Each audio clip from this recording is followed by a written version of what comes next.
our aim is to find the secret of nature.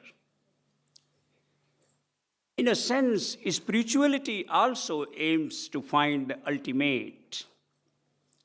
Therefore, our goals are same, pathways are different. As was said here, and as is the commonly accepted belief, that science is trying to catch up and trying to discover what is not known to the humanity. Many times in spirituality we claim that there are certain things which are known to individuals. Ladies and gentlemen, the very purpose of this conference is to bring in the trust of people in knowing what we know. Our eagerness is, as Acharya Shramanji just now said, to know what has not been known. And we, as scientists, are looking forward to any corner, any place, any kind of belief which can reach us to ultimate knowledge. Therefore, that knowledge is our aim. That's the objective. In this conference of 3 days, we believe that we are going to touch upon very important topic of society, very important topic of future. There are many discoveries in science which have made revolutions. There are many discoveries yet to be made. But let me recall that there are many questions which remain unanswered. We do not know, we do not understand the origin of life. We do not still understand the origin of universe. There are questions. What is that power that has made order in the whole universe which exists so beautifully, undisturbed, unstinted? Therefore, before us as scientists, there are many questions that need to be discussed in this conference during 3 days. I'm very glad to tell you that we have more than 600 registration, although our planning was for 400. Therefore, I would like to exhort and express my joy with the response that we have received from all corners of society and from all segments of society. Here sitting are scientists, hardcore pure scientists, philosophers, and spiritual leaders. Therefore, this is the aim, to have a forum where we discuss some of the vital questions of advancing knowledge that is going to determine the future of mankind. I strongly believe that with this conference, which to my mind is a very historical and unique, a beginning is being made. And when I say this, I stress that this beginning is the beginning of coming together of scientists, philosophers, and spiritual leaders. I strongly believe that when we come together, we will be able to resolve, to come to an understanding. Perhaps we are fortunate individuals, the practitioners of science, practitioners of spirituality, and also thinkers, that we will be able to decide for our next generation the way humanity should be. There are important questions. How the humanity will be, let's say, 50 years later. As we see the moral deterioration in the society, this is becoming a matter of concern to one and all. Scientists are otherwise. Spiritual leaders are otherwise. Therefore, we are in this auditorium determined to evolve a way of thinking that will lead us to new knowledge that will synergize the power of science and power of spirituality. I'm looking forward to such a goal being achieved in this conference. I would also like to say that on the dais, we have Professor Kasturi Rangan, who unfortunately, because of family reasons, somebody has fallen sick in the United States. He had to rush to US. Therefore, he is absent here on the dais. The Kasturi Rangan, the former chairman of ISRO and president of INSA. We also had today to give the keynote lecture by Professor A.S. Kiran Kumarji, present chairman of ISRO, but his flight is delayed, and unfortunately, he is not here on the dais.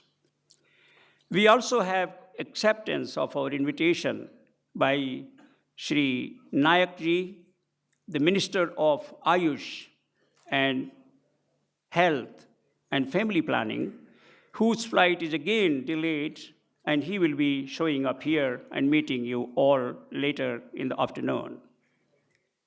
I would like to announce on this dais that we have very renowned scientists and philosophers who are present in this hall. The organizing committee and the steering committee, advisory council of Bhagwan Mahavir International Research Center has been very cautious, has done tremendous job to select speakers. So those of you who are here as a speaker, as chairperson, as panelist, as discussant, as roundtable discussants, you are one of the very able, chosen, learned person. Therefore, our expectations are very high from you, and please do the best and let us evolve new things that can happen. I would like to recognize that Professor Roger Penrose, who is the topmost physicist in conscious research today and on the construction and structure of universe, will be giving his talk this afternoon. He could not come because of his health, but he has given his talk, and his abstract is already in circulation. Those of you who have not got it, is at the desk. You can get it. At 3 o'clock, his talk will be there live on the telecast system. Likewise, there are many other colleagues who have not been able to come physically, but their talk will be available here through our video recording system or through Skype system. Ladies and gentlemen, I look forward to your this affection and this trust that you have shown in us, both at the Bhagwan Mahavir International Research Center, Indian Institute of Technology, and Mumbai University, which have come together to organize this mammoth conference. This, your love and affection, will continue in time to come. I think you will hear from the dais. As I said, this is the beginning of a very important task that we have undertaken of advancing knowledge in science and spirituality. This task, there is a tremendous opportunity, and we hope that with the practice and the support that we have got from you, we will be able to fulfill, and we will be able to establish society. I would like to just in a sentence recall the very important thing that touched my mind. Acharya Mahapragya Ji talked of equivalence of soul. A fantastic thing that once we recognize that all the souls are equivalent, right from microorganism to animals to humans to plants, that philosophy is going to give universal friendship. That society is going to give very universal structure, new kind of society. Therefore, my hats off to the acharyas of Jainism, Mahapragya Ji, Acharya Tulsi Ji, who have vision to bring these things, and this research center will do its best under the leadership of Munishi Ji and also the Vice Chancellor of this university and Samni Chaitanya Ji, who is leading the whole team. I would like to record my appreciation to all those who have directly and indirectly contributed to us, encouraged us, and have cooperated with us. And I do look forward to having a serious discussion during these 3 days here. Once again, I welcome you, and this is in brief what I have said, but I have a lot to say, and I will continue talking to you in time to come. Thank you very much. We take this opportunity to seek the blessings of Reverend Professor Muni Mahendra Kumarji, who's an inspiration to everyone present in this audience, a complete scholar, who is also conversant with 17 languages, editor, translator, author, and for his contributions to Jain research, he has been given the title of Agama Manishi and Preksha Pradhyapak, Bahushrut, as well as Human Computer. May we seek his blessings. Shanta Danta Jitaksha Jagati Jinapate Shasanam Bhasayanti Namo Jinanam Jiya Bhajanam Maitri Paresham हितचिंतनं यद् भवेत् प्रमोदो गुणपक्षपातः कारुण्य मार्तां गिरुजां गिरिष्यत्युपेक्षणं दुष्टधियामुपेक्षा Tupekshanam dushtadhyamupeksham. After recitation of these valuable quotations from the gamut of ancient wisdom, I first of all pay my obeisance to our Lord Bhagavan Mahavir, who showed us this path of emancipation. My obeisance to my great Acharyas, Acharya Shri Tulsi, Acharya Shri Mahapragya Ji, and the present Acharya, Acharya Shri Mahashraman Ji. Many people consider Jainism as a mere religion.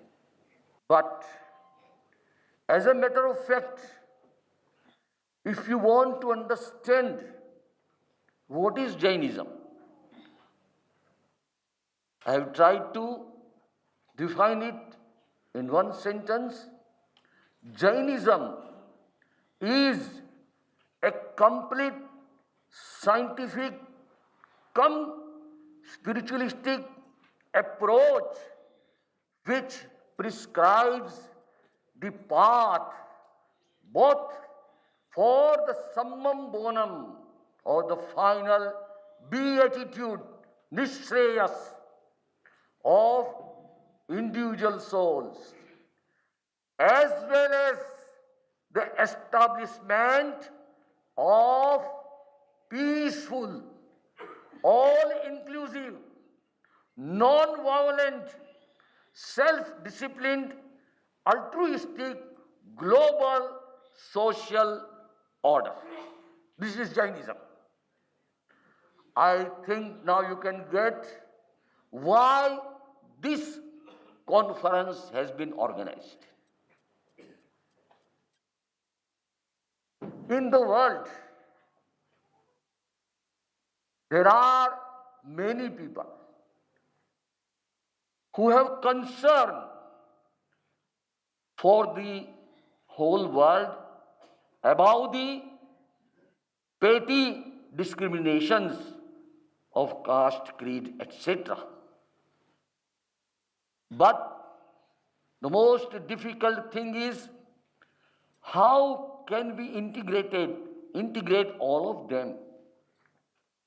I think that this endeavor on the part of the Jain Vishwabharati deemed university at Ladnu, Rajasthan, with the collaboration of IIT Bombay and University of Bombay, KJ Somaya Institute, Bombay.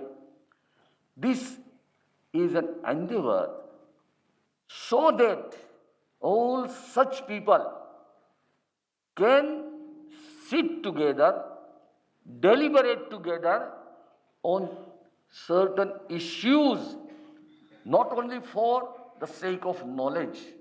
Knowledge is there, essential, but to convert knowledge into wisdom. Pragya, Vivek, Panna Samikhaye Dhamme is the sentence of Bhagavan Mahavir. Mahavir said that unless knowledge is transformed into wisdom, knowledge can be useful only to a little extent. It is not useless. To some extent it is useful. But if we want to utilize that knowledge for the will and the welfare of the whole humankind and all the self also, we have to learn how to convert, how to transform that knowledge into wisdom. Science has definitely made unprecedented advance in opening the avenues of knowledge in all disciplines. And technology with science, it is the technology which has made science the god of the modern world. But unfortunately, the lacking aspect of science and technology is still to be found out, and that is to find the means or tools to transform knowledge into wisdom. All our global problems, the burning problems of the day, whether it is violence, whether it is terrorism, whether it is poverty, whether it is injustice and iniquity, whether it is winding of the chairs between the poor and the rich, whether it is environmental pollution, whether it is ecological imbalance and all that. In absence of wisdom only, these problems are created. The stalwarts and the masters and the rishis and the seers of ancient wisdom, Mahavira, Buddha, the rishis of the Upanishads, and so many, not only from India, from Far East, the great Oriental masters who have been considered by Fritz of Capra in his Tao of Physics, all of them have tried to show this path of wisdom, pragya, panna, to the global society. There is no distinction there between man and man on any condition, any state. All human beings are human beings. Not only that, all souls are equal. Just as Professor Misra just now gave the quotation of His Holiness Acharya Sri Mahapragya. Equivalence of all soul. Soul consciousness, whether it is in a human being or in an ant or in an insect or in a plant, the consciousness is equal. The same consciousness with potential in finite knowledge, potential in finite perception, potential in finite bliss, ecstasy, infinite power. This is called Ananta Chatushthayi, possessed by all. And another principle given by Bhagavan Mahavir, at present we are all in the form of human beings. Who knows who was in previous birth an ant? Who knows in my previous birth whether I was a beast or a bird. But through the theory of probability and statistical calculation, it is definite that all of us during the infinite past time we are existing. Our existence is eternal. We have passed through this evolution. The minimum developed soul are termed as Nigod in Jain philosophy. They are one species of vegetation, and it is believed that that is the root of all life. Every living soul must have come from that Nigod, which is called Abhyavahara Rashi. So everyone of us have come from there after passing through so many births. Sometime beast, sometime bird, sometime animal, sometime human, sometime even infernal or celestial, whatever it may be. Then why should we distinguish between a soul and a soul? This is the generous outlook of the world given by ancient wisdom. And this wisdom we have to inculcate in ourselves. Now I take this point from the point of view of science. Definitely, as a human being, we are super beings. In Jain philosophy, in some senses, human being is superior to celestial beings, the gods, the devatas. Celestial being only can rise to the fourth stage of spiritual development, Chaturtha Gunasthan, not beyond that. Not capable. Human being can rise to the 14th, the ultimate, and attain the Sambhambana, Nisreya. So in this way, human being is the most superior being. And that's why we are trying this to blend, to integrate science with spirituality in general, and in particular Jain philosophy. Because what I said, what Jainism is, we have got such potentialities here. We have not to neglect other spiritual trends. They are all with us.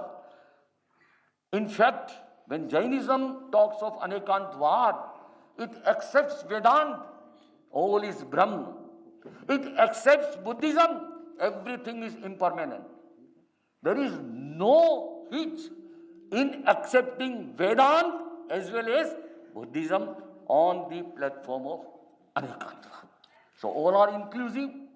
And now let us combine all of them, find out the essential common factor of all this. And if we believe in scientific investigation today, science has found that human brain has 3 layers: the reptilian brain, the mammalian brain, and the neocortex.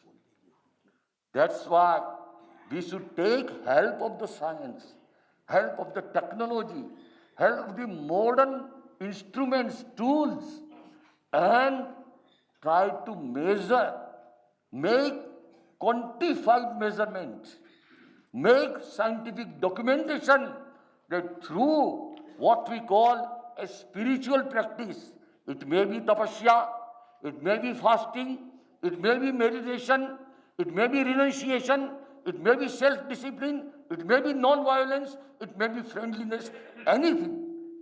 We have to measure what difference it brings out in this human brain, transforming this reptilian and mammalian brain in such a way that this neocortex can control this emotional imbalance. The negative, the so-called destructive emotions, as called by Daniel Goleman.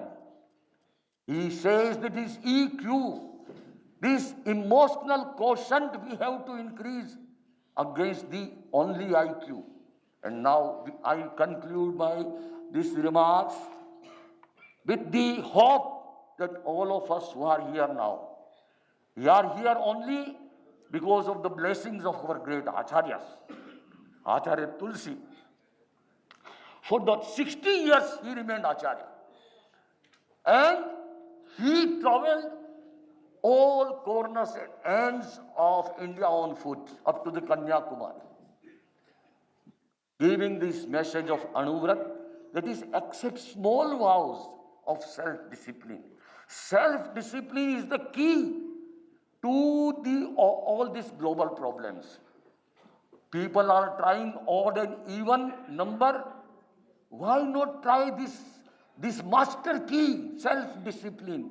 And that can come only through proper education. Not only education, proper training of our neuroscience, of our neocortex to transform the basic biochemical hormones responsible for wanton use, wanton this consumerism, and all these imbalances. If we accept this ancient wisdom, this gamut, apply it, make a technique. Science has a technology. Unfortunately, spirituality has to develop that technology. Together with that, and confluence of these two will necessarily result in what we dream as a peaceful world order. Thank you very much.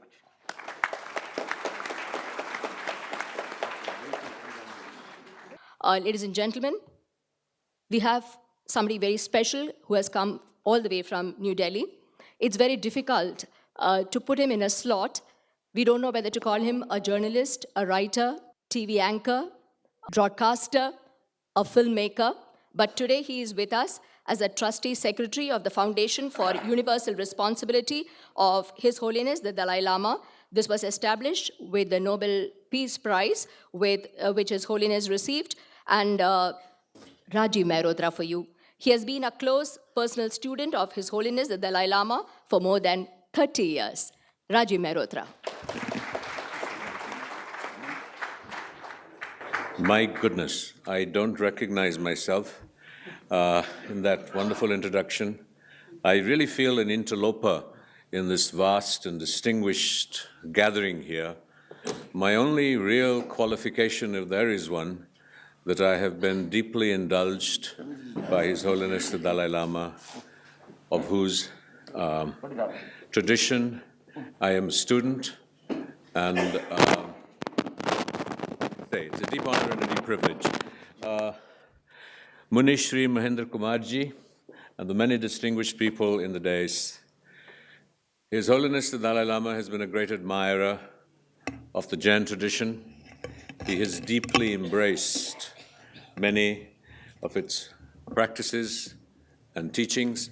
He was a very close friend of Acharya Tulsi Ji, of Acharya Mahapragya, and it was at His Holiness's urgings that Acharya Mahashraman too.